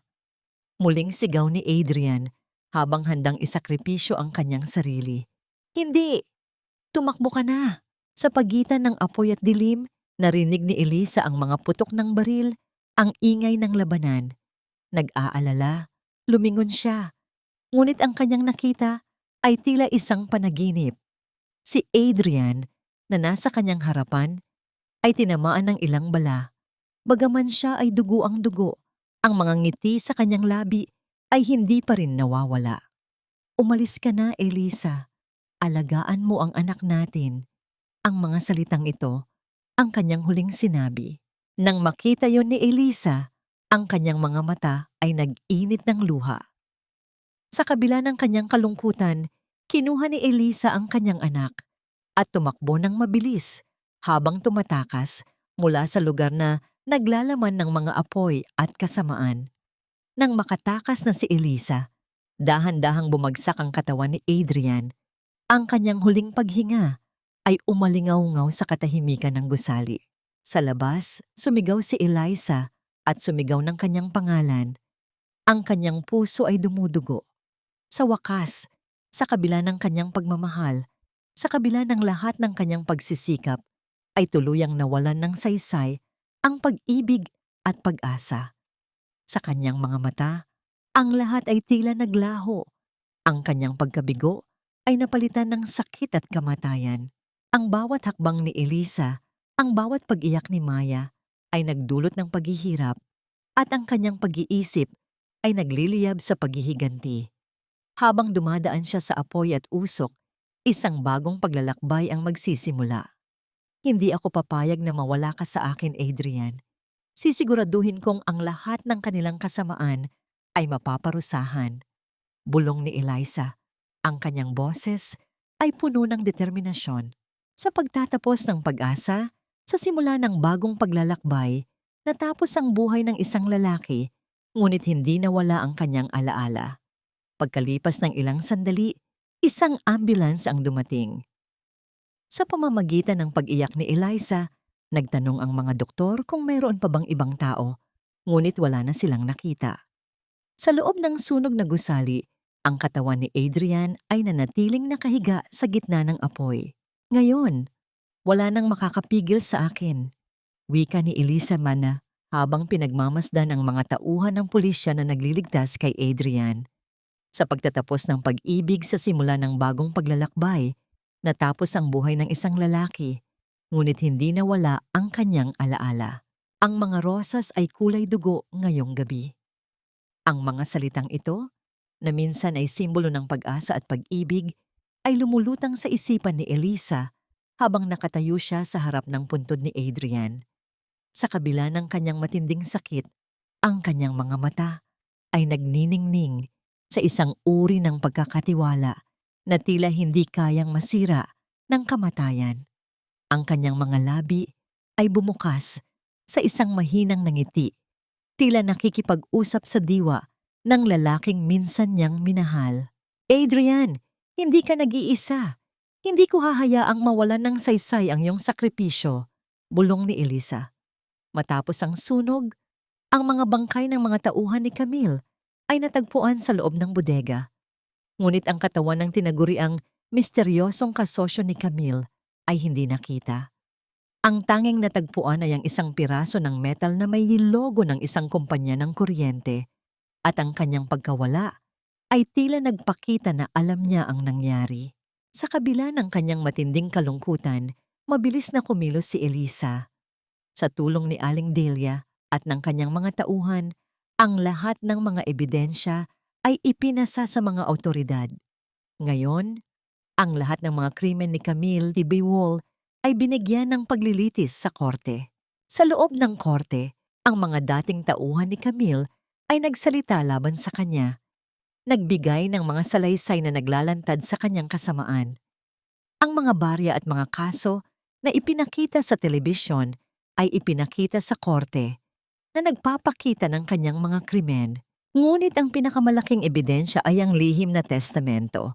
Ang dokumentong nagpapatunay na si Adrian ay ang tunay na ama ni Maya at na si Camille ang nasa likod ng lahat ng mga kasinungalingan at panlilinlang. Sa dokumentong ito, ang lahat ng mga ari-arian at kayamanan ng pamilya Monteverde ay mapupunta kay Maya. Sa panahon ng paglilitis, si Camille ay nanatiling walang emosyon. Ang kanyang mga mata ay nagniningning sa isang uri ng kasamaan na tila hindi matatalo. Nang hilingin siya ng hukom na magsalita, tumayo siya at tumawa ng mahina. Ako? Ako ang may kasalanan. Ang mga mahihirap na ito ay ginagawa lamang ito para sa pera. At ang lalaking iyon, itinuro niya ang larawan ni Adrian, ay isang mahinang lalaki na walang ibang ginawa kundi ang sumunod sa akin. Nang marinig ang mga salitang ito, ang mga luha sa mga mata ni Eliza ay tumulo. Sa kabila ng kanyang sakit, ang mga salitang ito ay nagbigay sa kanya ng lakas at determinasyon. Sa kanyang isipan, muling sumulpot ang imahe ni Adrian, ang kanyang mga ngiti, ang kanyang boses, at ang kanyang sakripisyo. Mahal ko, wika ni Eliza sa kanyang puso. Hindi ako titigil hanggat hindi ko natatapos ang labang sinimulan mo. Sa wakas, naglabas ng hatol ang hukom. Si Camille ay sinentensyahan ng habang buhay na pagkabilanggo sa lahat ng kanyang krimen. At ang lahat ng kanyang mga ari-arian ay ipapasa kay Maya. Nang malaman ni Camille ang hatol, ang kanyang mukha ay nagbago. Ang kanyang ngiti ay nawala. At ang kanyang mga mata ay nagsimulang maglagay ng isang uri ng pagmamakaawa. Hindi! Hindi ito maaari!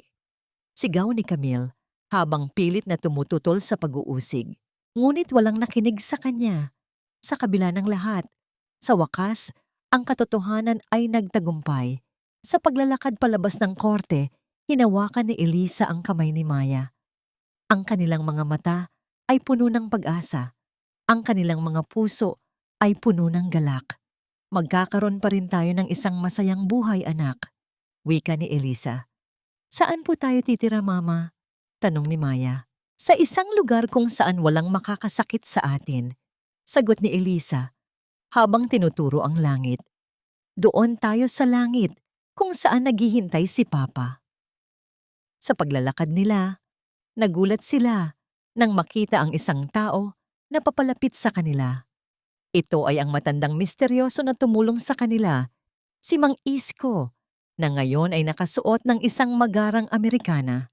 Ito ang bahay na ipinagawa ni Adrian para sa inyo, wika ni Mang Isko.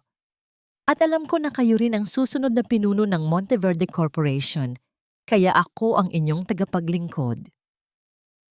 Sa harap ng isang malaking mansyon, tumigil sila. Ito ang bahay na ipinagawa ni Adrian para sa kanila. Ito ang bahay na magsisilbing kanilang tahanan. Sa gabi, nakatayo si Eliza sa balkonahe at itinataas ang kanyang mga mata sa mga bituin. Naramdaman niya ang isang mainit na hangin na humahampas sa kanyang mukha. Tila ang diwa ni Adrian ay nasa paligid niya. Adrian, tapos na ang lahat. Nagawa ko na ang lahat ng sinabi mo, bulong ni Eliza. Sa isang ngiti, dumating ang liwanag ng bituin. Tila sinasagot siya sa kanyang mga panalangin. Sa wakas, ang lahat ng kanilang mga paghihirap ay nagkaroon ng kabuluhan. Sa wakas, ang liwanag ay nagpakita ng daan. Ngayon, sa wakas, magkakaroon na sila ng kapayapaan. Ngunit bago pa man niya isipin ang pagpasok, sa gitna ng madilim na kalangitan, may isang nakita siyang kakaibang ilaw. Ang tunay na kayamanan ay hindi nasusukat sa dami ng ginto, kundi sa init ng pagmamahal na pumupuno sa puso. 3 taon na ang lumipas mula ng maganapang trahedya.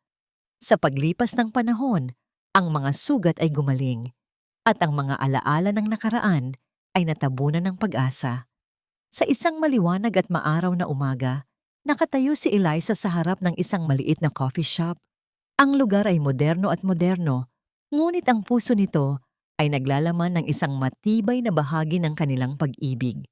Sa huling bahagi ng nakaraan, ang isa pang lugar ay nakatayo. Ngunit ito na. Ngayon, si Maya ay isang dalagang nagdadalaga na. Ang kanyang mga mata ay nagniningning sa kaligayahan. Ang kanyang buhok ay mahaba at madilim, at ang kanyang mga ngiti ay tila sumasalamin sa kanyang ina.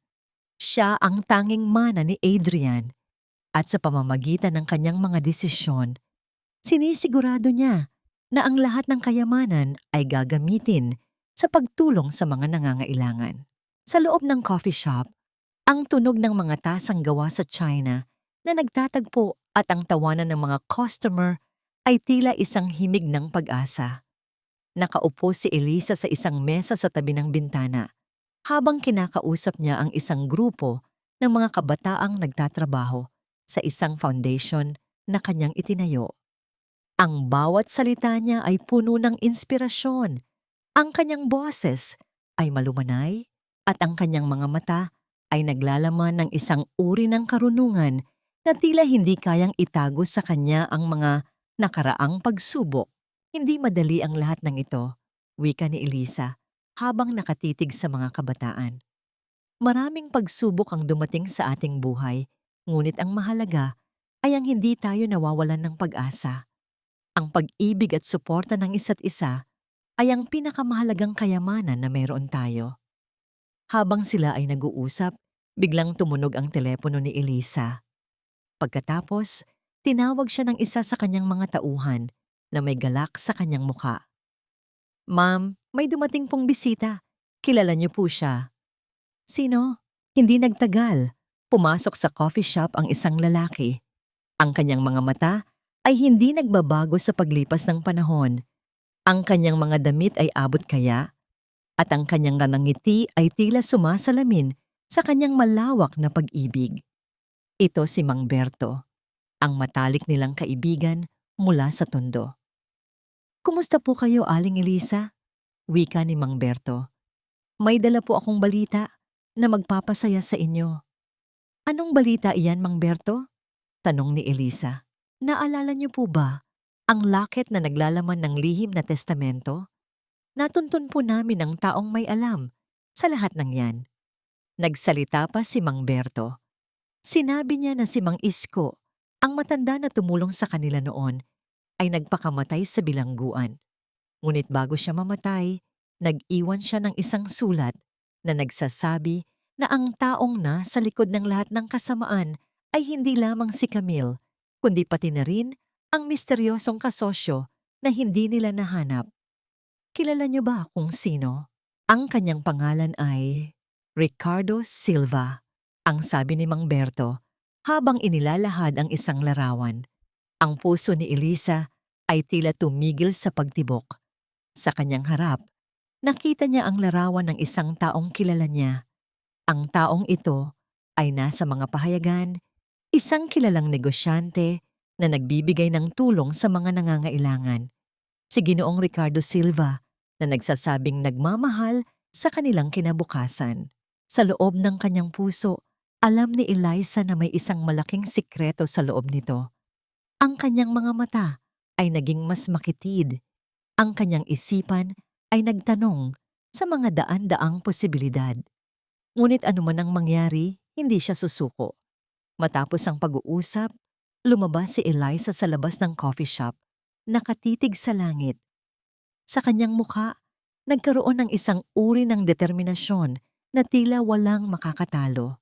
"Adrian, hindi pa tapos ang laban," bulong ni Elisa. "At sa pagkakataong ito, hindi ka nag-iisa." Naramdaman ni Elisa ang isang kamay na humawak sa kanyang likod. Lumingon siya at nakita niya si Maya. "Ano po ang nangyari, Mama?" tanong ni Maya. Ang kanyang mga mata ay puno ng pag-aalala. "Walang anuman, anak. Ang mahalaga ay tayo ay magkasama," sagot ni Elisa habang hinahawakan ang kanyang kamay. "Ito po ba ang susunod na pakikipagsapalaran, Mama?"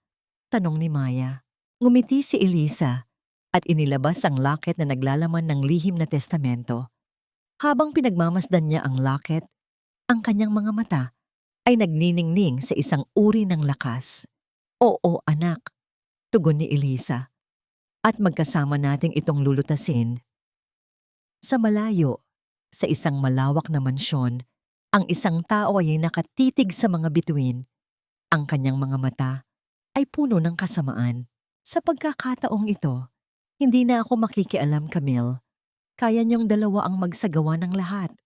Bulong niya, ang kanyang mga labi ay umarko sa isang mapanuyang ngiti.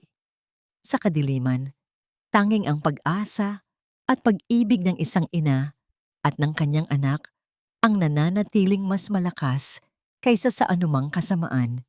Sa isang mundo na puno ng paghihirap, ang tunay na kayamanan ay natatagpuan sa mga taong nagmamahalan.